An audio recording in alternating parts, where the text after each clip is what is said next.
The Novato Unified School District, in conjunction with the City of Novato, have decided to develop the 23-acre school site in San Marin for housing. The site has been used as open space and parkland since its purchase in 1967.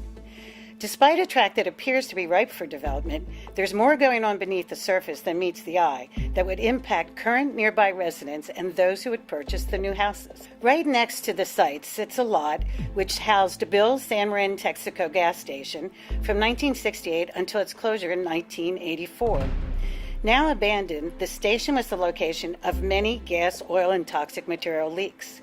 The first occurring on February 7, 1980, when neighbors in the 6 adjoining condominiums smelled a strong odor of gasoline. It was discovered that over 620 gallons of gasoline had leaked out as the station sits 8 to 10 feet above the condo units. According to a New York State Environmental Protection Report of July 24, 2017, it only takes 10 gallons of waste to contaminate over 10 million gallons of groundwater. The leaks at San Marin were repaired, but later that fall there was another leak, even worse, forcing the evacuation of the residents there. Afterwards, there were at least 3 more leaks. Sometime in 1984, Texaco purchased the condos, presumably to avoid lawsuits from the contamination.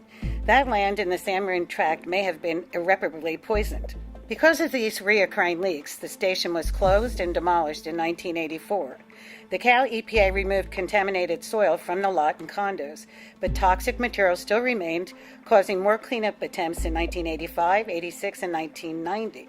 Despite the EPA recovery effort, only a small amount of the toxic material was recovered, with the rest seeping into the ground soil in the 23-acre site behind it in an underground plume. When the site was last checked in 2000, Hardy Lawson Associates, an environmental engineering firm, poured grout and concrete into the remaining contaminated wells left underground in an attempt to finally fix the contamination problem.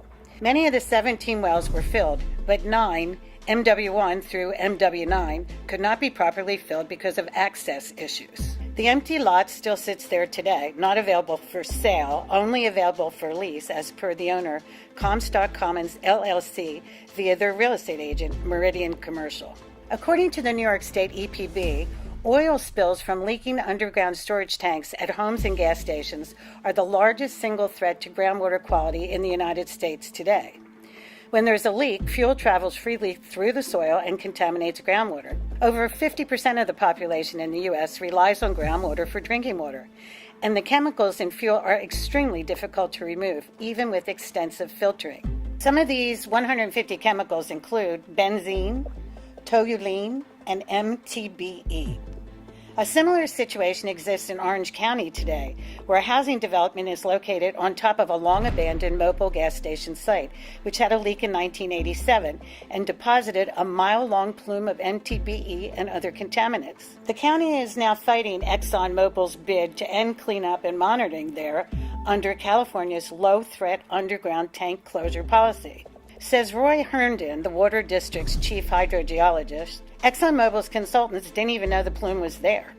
One of the key criteria in the low-risk closure policy law is that the plume is stable and decreasing. If a plume hasn't even been detected by them, then how can it be shown to be stable and decreasing?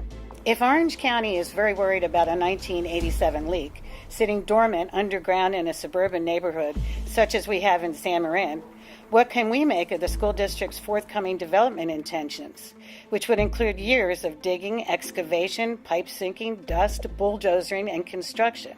This from land that has seen not 1 but 5 toxic leaks. What will be the effect for new residents as well as those living in the surrounding neighborhoods? What of the potential toxic and carcinogenic materials that will be stirred up as a result? It is ironic that in the course of this investigation, we have found evidence through the California EPA's documents that in 1988, San Marin High School had a 300-gallon gas tank which leaked on site. It was later removed in 1990, but soil samples detected the presence of toxic materials in the ground. In 1995, the California Regional Water Quality Control Board asked the school district for a soil report on the property, but none has been forthcoming since that time. As per the EPA's own reports, the site still is not in compliance, as no final cleanup activity has been reported. If the school district is non-compliant at a site where kids are currently attending school, it makes one question how compliant they will be at a site they're keen to sell and see developed, no matter what their own feasibility study might find.